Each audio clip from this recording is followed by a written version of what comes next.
কে যোগ্য কে অযোগ্য এটা যে আইডেন্টিফাই করা সেটাই সম্ভব হচ্ছে না।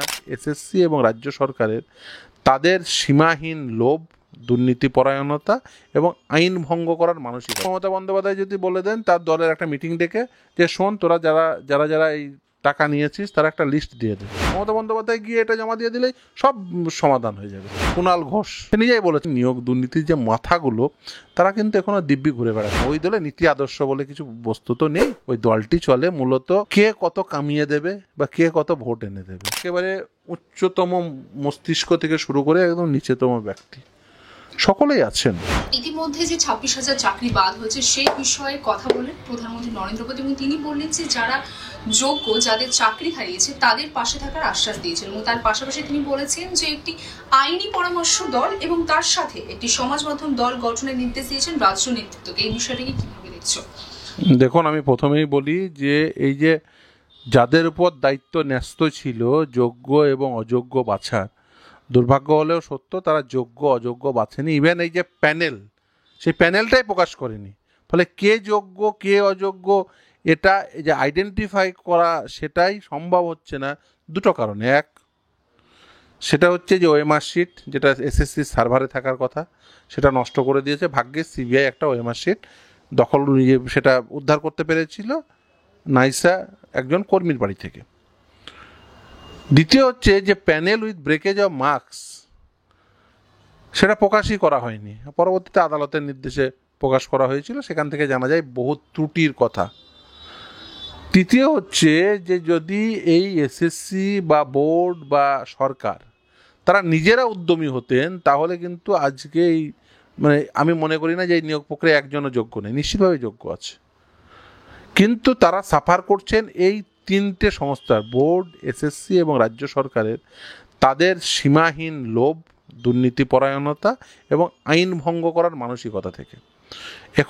এখনো পর্যন্ত তারা পরিষ্কার করে বলতে পারবেন না যে এই ব্যক্তি অযোগ্য, এই ব্যক্তি অযোগ্য।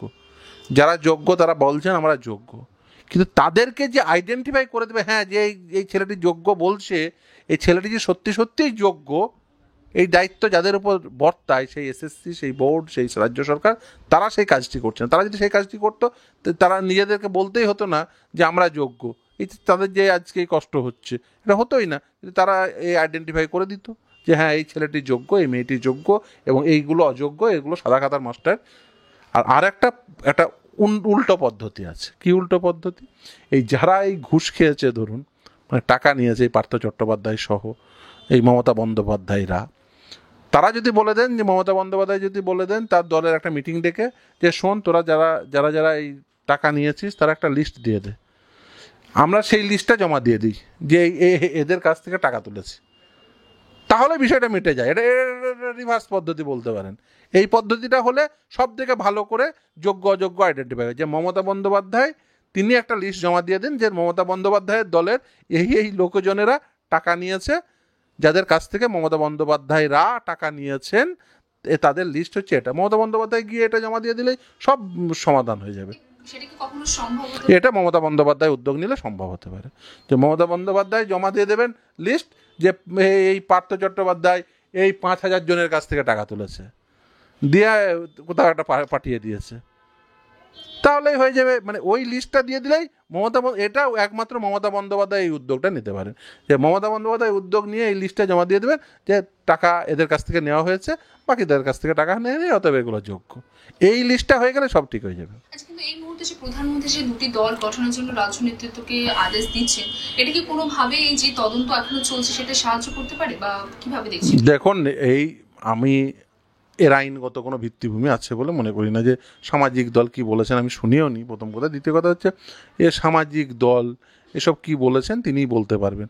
আর নির্বাচন পর্বে বিভিন্ন কথাবার্তা, রাজনৈতিক কথাবার্তা বলতে পারেন, কিন্তু আমি একটা বিষয়ে খুব উদ্বিগ্ন, সেটা হচ্ছে যে বিশেষ করে এই নিয়োগ দুর্নীতি যদি দেখেন তাহলে দেখবেন নিয়োগ দুর্নীতির যে মাথাগুলো তারা কিন্তু এখনও দিব্যি ঘুরে বেড়াচ্ছে এবং সেটা স্পষ্ট হয়ে গেছে।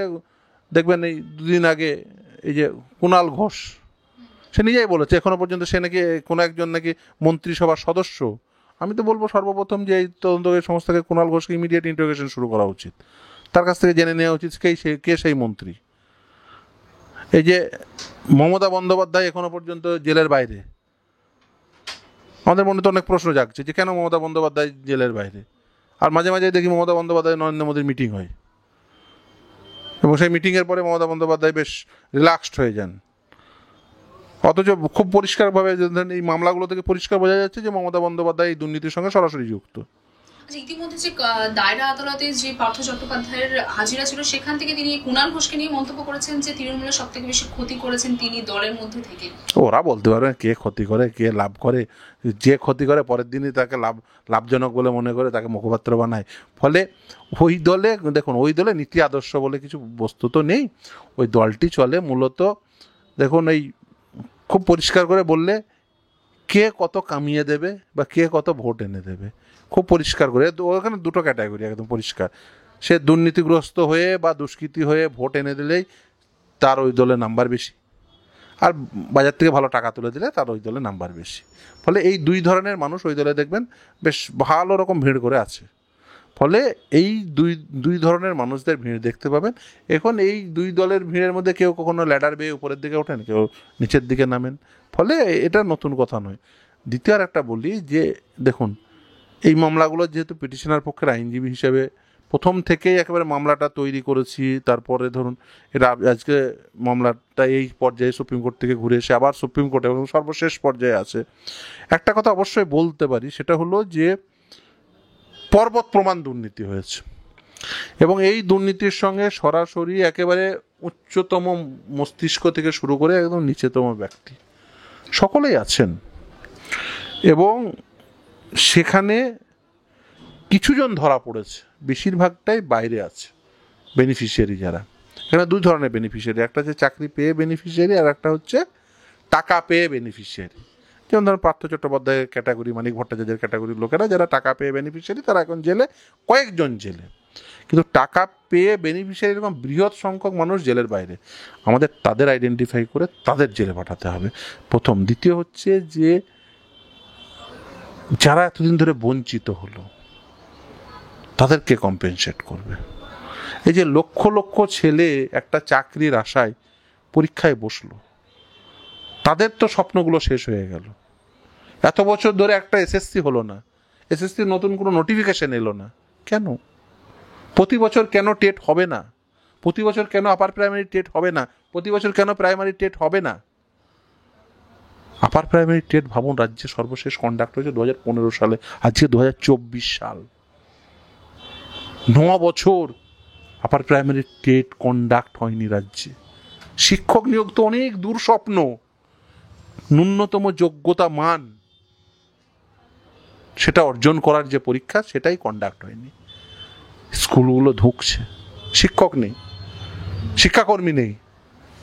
রাজ্য সরকার এলিমেন্টারি এডুকেশনের যে বেসিক শর্ত প্রতি বছর টেট কন্ডাক্ট করতে হবে, করে না।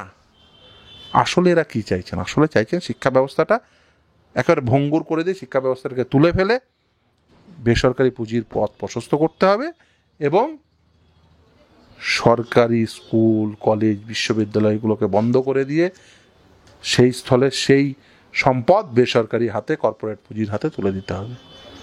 আর ইন দ্য মিন হইল এইসব যাই অ্যাপয়েন্টমেন্ট করবো সেগুলো বাজারে বিক্রি করে সেখান থেকে টাকা তুলব। দেখছেন না, একবার একটি চাকরি দুবার বিক্রি করার প্রয়াস হচ্ছে। আমরা মামলা করতে করতে কি দেখেছি একই মেমো নাম্বার ভেঙে দুজনকে চাকরি দেওয়া হয়েছে। বাবা প্রধান শিক্ষক, স্কুলে ছেলেকে অন্য আরেকজনের মেমোকে ভেঙে, সেই মেমোকে ভেঙে ছেলেকে চাকরি দিয়ে দিয়েছে মুর্শিদাবাদের সুতিতে। বাবা জেলে, ছেলে জেলে। এই মানে ভাবতে পারবেন না, যেখানে এসএসসি মাধ্যমে নিয়োগ হচ্ছে, ডিআইরা নিজেরা নিয়োগ দিয়ে দিয়েছে। চেয়ারম্যান, রিজিওনাল চেয়ারম্যান তার নিজের স্ত্রী পরীক্ষায় পার্টিসিপেটই করেনি, আগের একটি পরীক্ষায় তার অ্যাডমিট কার্ড আছে, তাকে চাকরি দিয়ে দিয়েছে। এইভাবে চাকরি দেওয়া হয়েছে। আচ্ছা, একদিকে ভোটের আবহে, একদিকে যেমন এই নিয়োগ দুর্নীতি মামলা নিয়ে এখনো তদন্ত চলছে, পুরো বাংলার নজর সেই তদন্তের উপর হচ্ছে সুপ্রিম কোর্টে কি রায় দেবে। তার পাশাপাশি দেখা যাচ্ছে যে বাংলার রাজ্যপালের বিরুদ্ধে অভিযোগ উঠে আসছে, শ্লীলতাহানি সেখানকার একজন অস্থায়ী কর্মী সেই অভিযোগ করেছেন। এই বিষয়টাকে কি বলছেন? দেখুন, প্রথম কথা, আমাদের সংবিধানে নির্দিষ্ট প্রভিশন রয়েছে, রাজ্যপালের বিরুদ্ধে নিশ্চিতভাবেই তার টার্মে তার বিরুদ্ধে ক্রিমিনাল অ্যাকশন ইনিশিয়েট করা যায় না। এখন ধরুন কি ঘটেছে না ঘটেছে এই নিয়ে আমার যেহেতু একেবারে সম্যক ধারণা নেই, বা সেখানে আমি তো প্রেজেন্ট ছিলাম না, কিন্তু আমি মনে করি এটা একটা সিরিয়াস বিষয় এবং এটিকে নতুন করে ভাবনা চিন্তারও একটা বিষয় এসে দাঁড়িয়েছে। বিশেষ করে এই যে বিভিন্ন পদাধিকারী, এর দুটো দিকে আছে। একদিকে যেমন ধরুন পদাধিকারীদের সম্মানহানি, সেই সম্পর্কে মানুষের মনে একটা বিতৃষ্ণা তৈরি করার জায়গা, আবার অপরদিকে একটা ঘটনাটা সত্য হলে সেটারও একটা অন্য ইমপ্লিকেশন আছে। আমি মনে করি এই সময় দাঁড়িয়ে নতুন করে আবার চিন্তা ভাবনা করা উচিত যে এই ধরনের সাংবিধানিক প্রভিশনের নতুন করে কোনো ভাবনা চিন্তা করা যায় কি না, প্রথম। দ্বিতীয় হচ্ছে যে এই অভিযোগ যদি সত্যি সত্যি রাজনৈতিক কারণে হয়ে থাকে তার একটা বিহিত হওয়া প্রয়োজন, আর যদি সত্যিই হয়ে থাকে তারও একটা বিহিত হওয়া প্রয়োজন। যেহেতু ঘটনাস্থলে আপনি আমি কেউ ছিলাম না, কিন্তু আমি মনে করি যে এই ঘটনার একটা অন্ততপক্ষে একটা বিহিত হওয়া প্রয়োজন, এবং সেটার বিহিত হওয়া প্রয়োজন উভয় স্বার্থেই। যদি রাজনৈতিক কারণে এই ধরনের পদকে কলুষিত করা হয় সে কারণেও, অপরদিকে যদি সত্যি সত্যি ঘটে থাকে সে কারণেও, ফলে উভয় স্বার্থেই এই ঘটনার বিহিত হওয়া প্রয়োজন এবং এই ঘটনার যে এন্ডেই যাক না কেন তার একটা যুক্তিসঙ্গত কনক্লুশন আসা উচিত।